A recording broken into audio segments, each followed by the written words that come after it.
Hello दोस्तों। आज हम ऑपरेटिंग सिस्टम के इंट्रोडक्शंस के बारे में देखेंगे कि ऑपरेटिंग सिस्टम क्या होता है और किस तरह काम करता है। आप यहाँ से नोट्स बनाकर अपने यूनिवर्सिटी एग्जाम में अच्छे बेहतरीन मार्क्स ला सकते हो।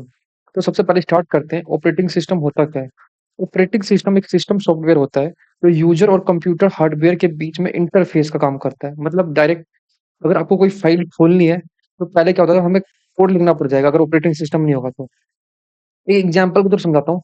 सोचो आप ना एक रेस्टोरेंट गए, ठीक है, और आपने वहाँ पे ऑर्डर दिया तो डायरेक्ट आप किचन पे नहीं जाओगे। यहाँ पे समझ आते हैं कि मान लो आप एक बार यहाँ पे रेस्टोरेंट गए, ठीक है, ये आप रेस्टोरेंट में गए, यहाँ पे आप बैठे हो, ठीक है, आपको कुछ ऑर्डर देना है।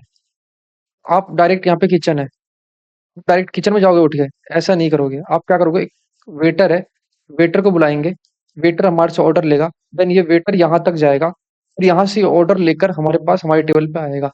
इसी में यही काम करता है ऑपरेटिंग सिस्टम हमारे कंप्यूटर्स में। चलो, अगर अगर बात करें कि ये कैसे रिसोर्स को मैनेज करता है, तो देखो सबसे पहले कंप्यूटर में बहुत सारे रिसोर्स होते हैं, जैसे CPU, RAM, storage, keyboard, mouse. इन सबको मैनेज करने का जो काम है ना, कौन करता है, ऑपरेटिंग सिस्टम करता है।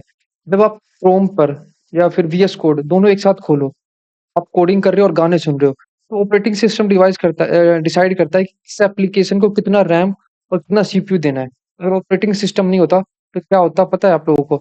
जैसे कि आप यहाँ पे क्रोम पे हो, क्रोम पे अगर आप अभी पढ़ाई कर रहे हो, गाने सुन रहे हो, कुछ भी कर रहे हो, तो पूरा का पूरा सीपीयू जो भी है, स्टोरेज है, मेमोरी है, सब यही ले लेता। आप पैरेलली दूसरा काम यहाँ पर नहीं कर पाते। तो इस काम को रिलायबल जो होता है कि दोनों काम एक साथ हो, आप यहाँ पे वीएस कोड पर कोडिंग कर पाओ, ये सब किस वजह से हो रहा है, हमारे सीपीयू ऑपरेटिंग सिस्टम की वजह से हो पा रहा है। तो चलो अब डेफिनेशन देखते हैं।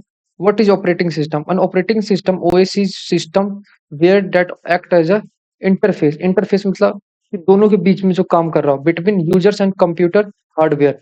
यहाँ पे दिख रहा है यूजर यानी कि जो लोग हम यूज कर रहे हैं, और कंप्यूटर हार्डवेयर जो इंटरली उसके अंदर फिटेड है, हम डायरेक्ट उसके साथ इंटरेक्ट नहीं कर पाते, इसलिए हम ऑपरेटिंग सिस्टम का यूज करते हैं। It's manage all computer resource and provide service for computer program. यही सब कुछ मैनेज करता है कंप्यूटर के अंदर। अगर आपको एग्जाम में डेफिनेशन लिखनी है, तो आप इस डेफिनेशन का यूज कर सकते हो। An operating system is a program that control the execution of application program and act as a intermediately. मतलब ये जो मेन पॉइंट है ना, ये लिखना कि इंटरमीडिएटली काम करता है between user and computer hardware, ठीक है ना। दोबारा आपको समझाता हूँ। मान लो अगर आपको यूट्यूब खोलना है, ठीक है, तो डायरेक्ट क्या होगा, डायरेक्ट अगर आपने यूट्यूब खोला तो जो सीपीयू है, सीपीयू वो डायरेक्ट यूट्यूब से बात करेगा नहीं, तो हमें इसके बीच में क्या आता है, ऑपरेटिंग सिस्टम, तो इनको मैनेज करता है, ठीक है। तो हम देखते हैं ऑब्जेक्टिव ऑपरेटिंग सिस्टम, मतलब क्या क्या चीज आता है, क्या क्या ऑपरेटिंग सिस्टम हमारे लिए करता है कंप्यूटर में। To make the computer system conveniently to use, मतलब ऑपरेटिंग सिस्टम की वजह से हम अपने सिस्टम को फास्ट फास्ट वे में यूज कर लेते हैं। मान लो अगर आपको कोई फाइल ओपन करना है, तो फाइल पे दो बार क्लिक करते तो फाइल क्या हो जाता है, ओपन हो जाता है। अगर ऑपरेटिंग सिस्टम नहीं होता तो हमें एक कमांड या कोड लिखकर उस फाइल को ओपन करना पड़ता।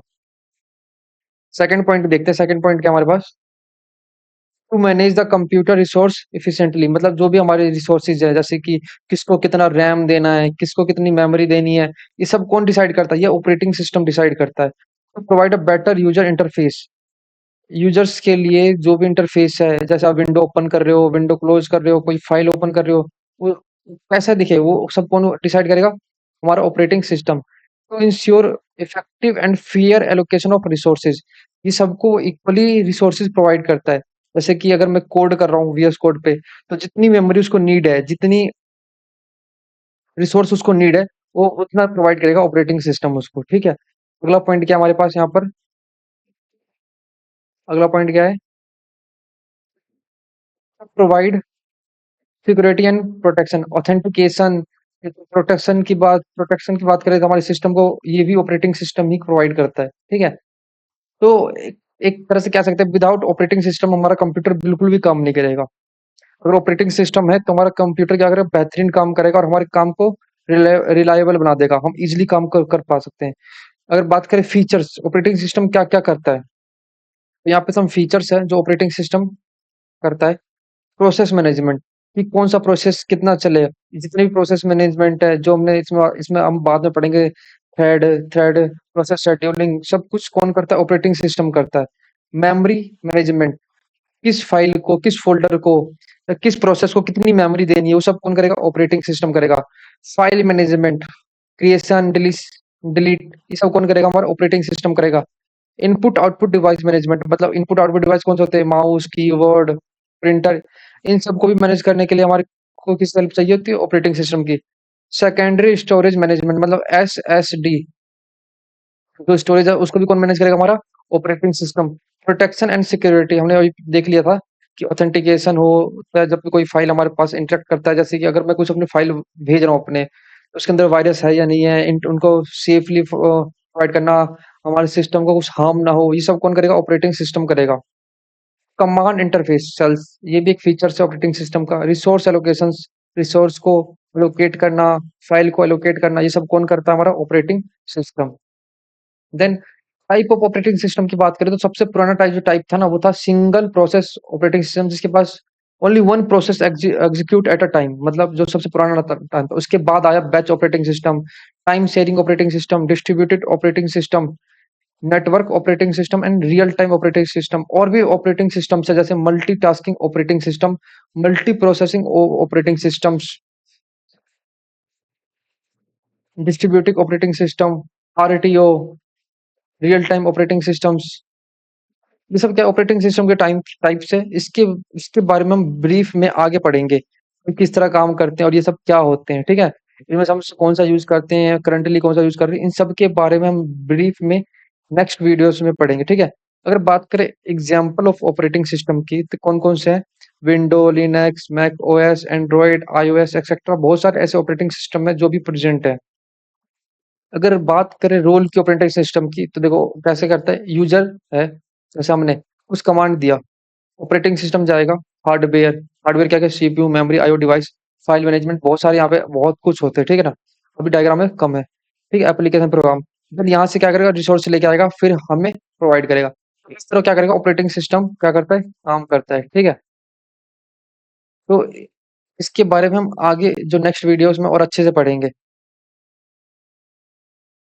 इस डायग्राम को आप अपने नोट्स में बना सकते हो, और अगर आप एग्जाम में लिखोगे तो एग्जामिनर आपसे खुश होकर आपको अच्छे मार्क्स दे देगा। अगर इन शॉर्ट में कहें कि ऑपरेटिंग सिस्टम क्या है, वन लाइन में बताओ, तो operating system is a backbone of computer system. Without, जैसे कि ह्यूमंस, वो ह्यूमंस है, मैं बताता हूँ, जैसे कि ह्यूमन है, ठीक है? इसकी जो बैकबोन है, ये, इसके बिना ये नहीं चल सकता है, नहीं जिंदा रह सकता है। सेम उसी तरह जो कंप्यूटर्स है, और जो बैकबोन कौन, हमारे ऑपरेटिंग सिस्टम है। जितने भी यहाँ पे ये सारे काम, फीचर, जो भी एलोकेशन होता है, जो भी मैनेजमेंट का काम होता है, कौन करता है? ऑपरेटिंग सिस्टम करता है, ठीक है? Like a body without soul, अगर ऑपरेटिंग सिस्टम नहीं तो खाली एक बॉडी है विदाउट सोल।